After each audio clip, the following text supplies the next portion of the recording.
Hello et bienvenue sur le podcast Action Réservation, le podcast qui vous invite à vous connecter à vos futurs voyageurs. Aujourd'hui, je vous emmène redécouvrir votre propre stratégie de contenu. C'est-à-dire qu'on va visiter votre propre rétrospective sur la création de contenu et aussi je vais vous rappeler 3 outils pour ne jamais manquer d'inspiration pour créer du contenu. Je suis Yen Bui, formatrice en marketing pour les professionnels du tourisme.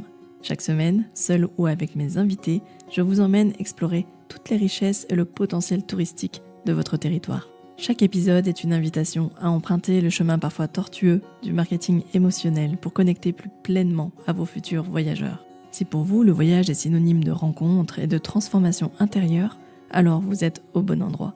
Abonnez-vous au podcast pour ne manquer aucun épisode et à ma newsletter pour recevoir tous mes conseils et mes ressources gratuites. Si vous souhaitez soutenir ce podcast, merci de lui laisser une jolie note 5 étoiles ou un commentaire sur la plateforme Apple Podcast ou Spotify, ou tout simplement merci de le relayer et le partager autour de vous pour m'aider à faire connaître ce podcast.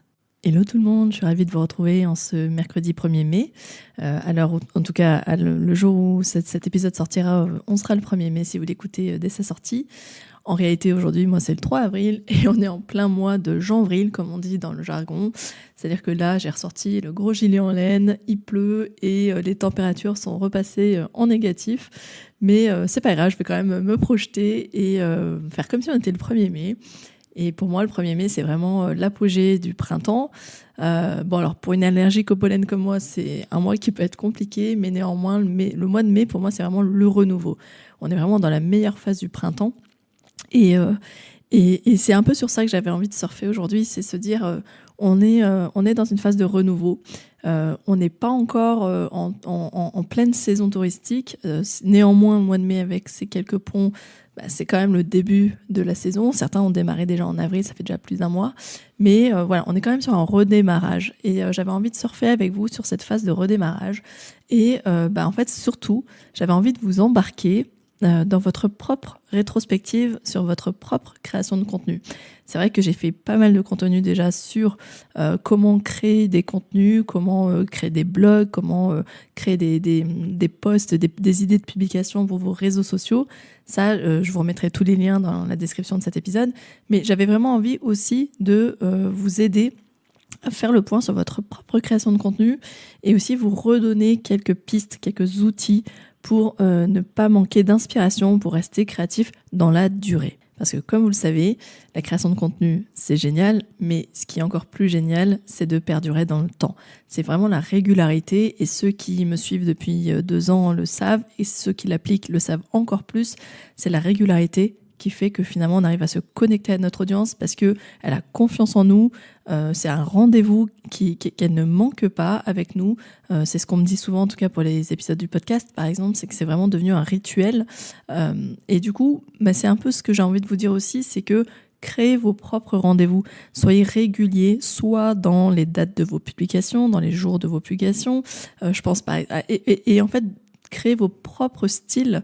Je pense notamment là tout de suite à Marjorie qui tous les matins en story va nous sortir son bon matin qui est typique du Québec. Ça me fait toujours sourire, ça donne. Enfin voilà, c'est sa petite touche personnelle. Et chacun peut aussi créer ses propres rendez-vous avec par exemple un type de contenu bien spécifique. Bon, moi par exemple le mercredi c'est la sortie d'un épisode de podcast et le lundi c'est la sortie de la newsletter pour mes abonnés qui retrouvent comme chaque lundi une anti-sèche de la communication émotionnelle. J'en reparlerai tout à l'heure dans les outils que je vais vous donner pour rester créatif dans la durée. Mais vraiment, c'est un peu ça que je voulais vous rappeler, c'est que pour rester créatif dans la durée, pensez aussi dans un premier temps, et c'est là cette invitation que je vais vous faire déjà dans la première étape dans la première partie de cet épisode, c'est de faire avec vous une rétrospective sur votre propre création de contenu. Et cette rétrospective sur la création de contenu, elle peut être intéressante à 2 niveaux. Un, c'est faire un peu le bilan de ce que vous avez déjà créé comme contenu. Et le deuxième point, c'est aussi en parler avec vos abonnés et c'est dire, je suis partie de là, aujourd'hui j'en suis là, et quel plaisir aussi vous avez pris au passage, quel défi, quel challenge vous avez dû relever avec vous-même en fait. Et ça, c'est vraiment des points qui peuvent être intéressants pour encore plus connecter à votre audience de voyageurs. Du coup, je vous propose de quelques points, en fait, une liste de questions à se poser pour vous aider à faire cette première étape de bilan sur votre propre création de contenu. Du coup, je vous invite, je mettrai quand même les questions dans l'article de blog qui accompagne cet épisode. Donc, la question que je vous invite à vous poser, c'est déjà commencer par vous rappeler quels étaient vos freins, quelles étaient vos pensées, vos croyances limitantes quand, au tout début, vous pensiez encore que vous n'y arriverez pas. Quand pour vous, la création de contenu, c'était vraiment encore une montagne difficile à gravir. Juste remettez-vous déjà dans ce contexte. Qui étiez-vous et c'était il y a combien de temps?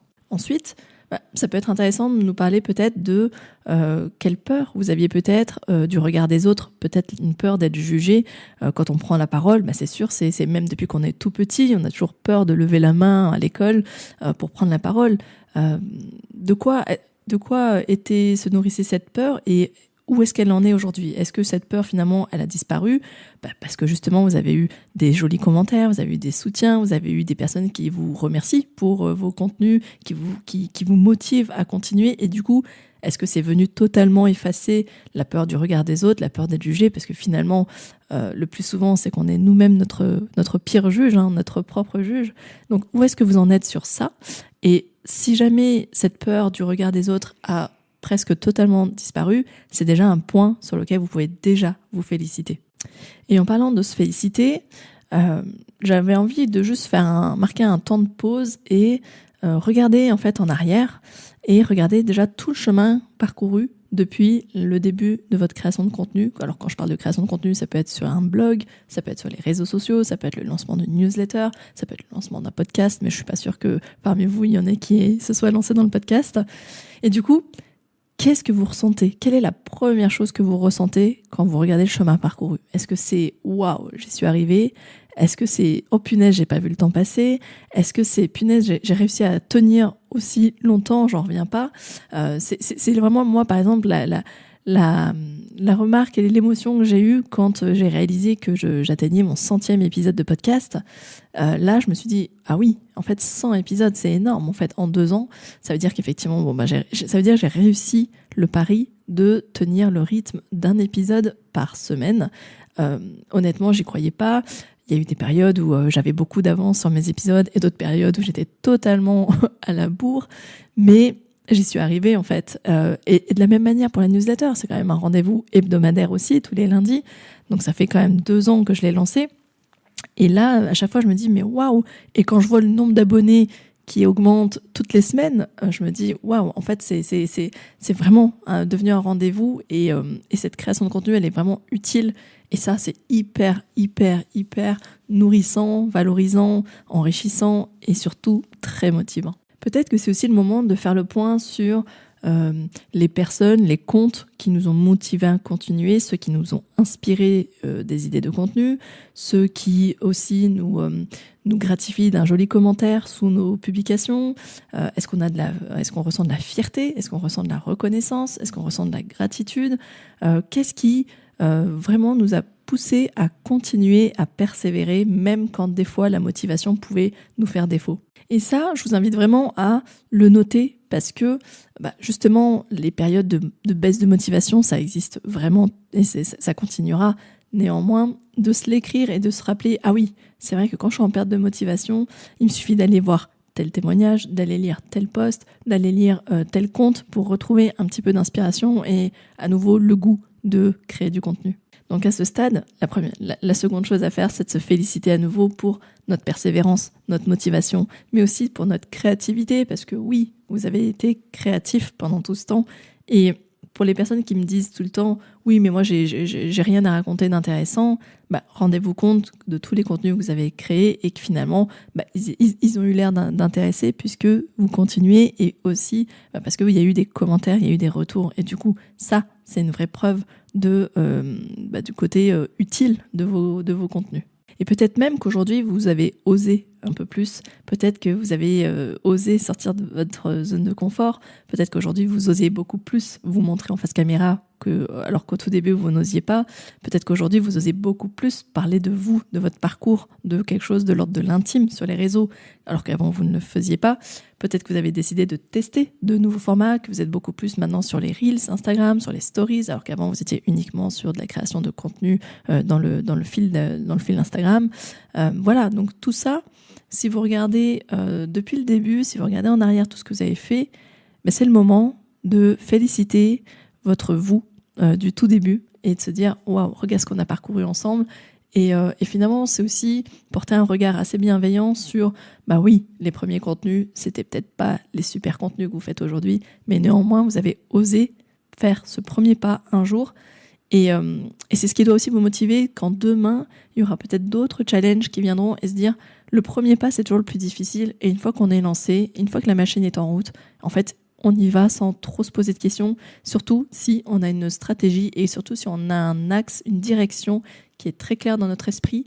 Et ça nous permet vraiment de rester régulier dans la durée. Du coup, je terminerai cette phase de bilan par un point d'ouverture sur l'après. Du coup, c'est peut-être conclure cette étape en se disant qu'est-ce que vous aimeriez dire à votre vous du futur, celui qui peut-être dans 1 an, dans 6 mois, dans 1 an, dans 2 ans, quel serait le nouveau défi que vous avez envie de vous lancer, sur notamment la création de contenu. Est-ce que c'est la création justement d'un blog? Est-ce que c'est la création d'un nouveau rendez-vous, d'un nouveau format? Est-ce que vous avez envie de vous lancer dans quelque chose d'encore plus grand? Bien évidemment, je vais parler aussi de votre activité touristique, mais en termes de création de contenu, est-ce que vous avez envie d'être beaucoup plus dans le personal branding? Est-ce que vous avez envie d'être beaucoup plus dans l'émotionnel parce que vous avez testé quelques contenus? Vous avez vu que, comme je vous le disais, ça marchait plutôt bien en général sur ces types de contenus de type personal branding. Peut-être que le prochain défi, c'est d'en faire beaucoup plus, etc. Donc, je pense que ça peut être bien de terminer cette rétrospective sur OK, quelle est l'étape suivante maintenant? Quel est le prochain palier? Quel est le prochain objectif à atteindre? Et du coup, dans 1 an, dans 6 mois, dans 2 ans, peu importe, je vous invite à réécouter cet épisode pour, à ce moment-là, refaire la même rétrospective qu'on vient de faire et se dire waouh, il y a encore eu énormément de caps de passer. Et donc, en fait, ça ne fait que ça. On ne fait que évoluer. Et ça, c'est hyper intéressant et c'est super, super challengeant, en fait. Et du coup, je vous invite vraiment à prendre ce temps, parfois, de bilan. C'est intermédiaire. C'est vraiment important de se dire, OK, c'était quoi l'objectif au départ? Est-ce que je l'ai atteint? J'avais envie de sortir. Pourquoi j'avais envie de le faire? C'était quoi l'objectif même personnel derrière ça? Et du coup, se dire, qu'est-ce que ça m'a apporté? Est-ce que ça m'apporte toujours du plaisir? Ça, c'est vraiment important aussi pour tenir dans la durée. C'est qu'il faut vraiment qu'il y ait cette notion de plaisir. Et du coup, voilà, se poser ce type de questions et se dire, OK, est-ce que je continue? Oui, non. Est-ce que j'ajuste? Est-ce que j'adapte? Ou est-ce que je tente maintenant un nouveau challenge? Maintenant, je vais vous proposer 3 de mes outils pour ne jamais manquer d'inspiration pour créer du contenu. Le premier outil, c'est pour les personnes qui ne sont pas abonnées à ma newsletter, qui ne le connaissent pas, il s'agit de l'anti-sèche de la communication émotionnelle. C'est-à-dire que dans chaque newsletter, chaque semaine, chaque lundi, il y a un sujet spécifique que j'aborde, mais il y a toujours une section qui s'appelle l'anti-sèche de la communication émotionnelle, c'est l'anti-sèche de la semaine, et qui en fait est une idée de publication de l'ordre de l'émotionnel, donc plutôt orientée personal branding, développement personnel, que je vous propose de partager sur vos propres réseaux. En fait, je vous invite à vous questionner aussi sur peut-être redonner du sens. En fait, comment on peut connecter avec nos voyageurs en parlant de ce qui nous fait sens. Et c'est vraiment ça. Donc, quand vous êtes en panne d'inspiration, n'hésitez pas à retourner sur mes anti-sèches. Pour information aussi, toutes les newsletters précédentes sont toutes désormais accessibles en ligne. C'est-à-dire que même si vous êtes abonné depuis peu, voire même pas du tout, et que vous décidez de vous abonner suite à cet épisode, sachez que vous aurez accès à toutes les précédentes newsletters directement sur un site dédié où vous pourrez donc avoir accès par le titre ou par un moteur de recherche en tapant le mot-clé que vous recherchez. Mon deuxième outil, c'est bien évidemment tous mes épisodes sur la création de contenu. Donc, je vous listerai tous ceux qui sont liés à la création de contenu. Et je pense plus particulièrement aussi au Café Live avec le workbook associé, intitulé, donc c'était le Café Live numéro 5, les 52 idées de publication pour vos réseaux sociaux. 52 idées de publication qui, en fait, vous amènent à créer 1 an d'idées de contenu sur une base d'une publication par semaine. Le troisième outil que j'avais envie de vous partager pour rester créatif dans la durée, c'est plus une astuce en fait. C'est vraiment de penser à vous abonner à des comptes sur les réseaux sociaux ou à des newsletters ou à des blogs qui vous inspirent sur des sujets que vous aimeriez parler sur vos réseaux sociaux. Par exemple, vous avez un engagement fort dans tout ce qui va être développement durable, sur tout ce qui va être éco-responsabilité. N'hésitez pas à suivre des comptes sur ces thématiques-là qui finalement vont traiter de sujets que vous allez avoir envie d'aborder. Et du coup, ça va à la fois peut-être vous donner un peu plus de matière pour évoquer le sujet, ça peut peut-être vous donner des statistiques, des choses comme ça, mais ça va aussi peut-être vous apporter un autre angle de vue pour traiter le sujet sur lequel vous pouvez aller chercher de l'inspiration. Du coup, on peut parler de comptes à suivre et des sujets que vous souhaiteriez peut-être évoquer. Je pense donc le domaine de tout ce qui va être éco-responsabilité, voyage durable, tourisme durable. On peut aussi parler de développement personnel parce que finalement, c'est un projet personnel, le fait de créer une activité touristique. Donc, rappelez encore une fois comment c'est arrivé dans votre parcours, dans votre chemin de vie. Et du coup, n'hésitez pas à vous inspirer aussi de tout ce qui est développement personnel. Il y a des comptes très intéressants, il y en a tellement, il y a plein de podcasts sur le développement personnel. Donc peut-être que vous pouvez aller aussi puiser de l'inspiration sur ces comptes-là. Pour ceux qui sont concernés, il peut y avoir aussi tous les créateurs de contenu dédiés au couple. Si c'est votre cœur de cible, si le couple fait partie de votre cœur de cible, n'hésitez pas à aller vous inspirer de tous ces créateurs de contenu dédiés au couple, des podcasts aussi, et du coup ça vous donnera aussi des clés concrètes pour vous connecter, pour mieux comprendre quelles sont les problématiques qui concernent les couples et peut-être quelles seraient les motivations profondes qui pousserait un couple à justement partir, se ressourcer, se retrouver, renouer du lien, maintenir le lien, et pourquoi pas chez vous du coup. Et donc ce que je viens de dire pour le couple est bien évidemment possible aussi pour tout ce qui va être famille, voyageurs solo, etc. Enfin, il y a d'autres sujets qui peuvent être intéressants aussi, si c'est des sujets qui vous touchent. C'est par exemple la thématique de l'entrepreneuriat, parce que quelque part, vous êtes aussi, vous, des entrepreneurs, et peut-être que parler de votre stratégie, de vos difficultés en tant qu'entrepreneur, des difficultés, oui, qu'on peut rencontrer dans la vie d'entrepreneur, le statut d'entrepreneur, la posture, le mindset d'entrepreneur, comme on dit. Donc, c'est pareil, il y a énormément de comptes à suivre sur la thématique entrepreneuriat. N'hésitez pas à les écouter, ça va vous donner des idées concrètes, à mon avis, pour parler de ce sujet-là. Et puis, il y a des comptes plus légers, beaucoup plus tournés vers l'humour, qui peuvent aussi vous inspirer. Et peut-être ça peut vous toucher, vous concerner ou toucher directement votre audience. Je pense par exemple, là tout de suite, il y a un compte qui me fait toujours rire. Ça s'appelle La Trentaine TMTC sur Instagram. Et c'est un compte super drôle. En fait, c'est une illustratrice qui fait des chouettes dessins pour illustrer vraiment la vie quand on a 30 ans, souvent versus la vie quand on avait 20 ans. Et ça peut être super drôle, surtout si c'est votre cible, cette catégorie d'âge bien précise. Voilà, ça peut être super intéressant, soit de les relayer, mais soit aussi de reprendre le sujet qui a été traité et de le traiter de votre propre manière, de votre propre point de vue. Et puis une dernière thématique pour la route, ça peut être de comptes à suivre pour vous inspirer, tous les comptes liés à des personnes qui sont en cours de rénovation de leur projet de vie, de leur projet immobilier.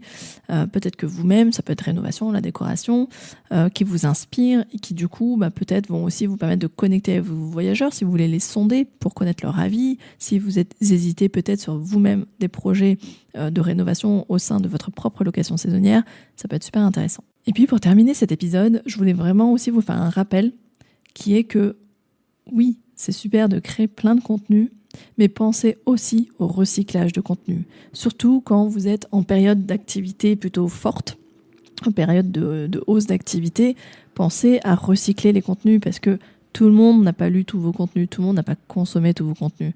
Donc pensez à faire des rappels, des piqûres de rappels réguliers sur, par exemple, qui vous êtes.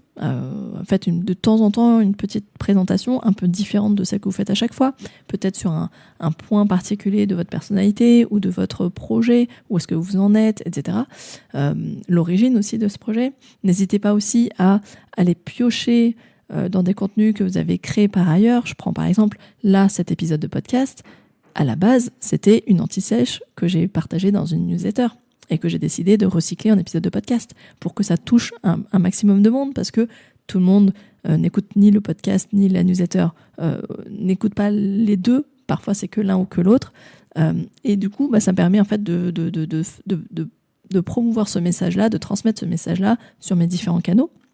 Et puis, en recyclage de contenu, pour les personnes qui ont suivi mes conseils sur la création d'un bonus, ce qu'on appelle un lead magnet, un bonus spécial voyageur à offrir en téléchargement, par exemple, à vos futurs voyageurs pour collecter leur adresse email, pensez à régulièrement promouvoir ce bonus attractif, parce que a priori, il doit être attractif. Donc, pourquoi pas, si vous ne l'avez pas épinglé, épinglez-le. Et sinon, pensez aussi régulièrement à en reparler dans votre stratégie de contenu. C'est important parce que ça va venir nourrir et enrichir votre base d'email. Et je vous rappelle qu'en marketing, l'adresse email, c'est vraiment le Graal. Voilà pour cet épisode, j'espère qu'il vous a plu, qu'il vous a permis un peu de refaire un peu le point sur votre stratégie de contenu.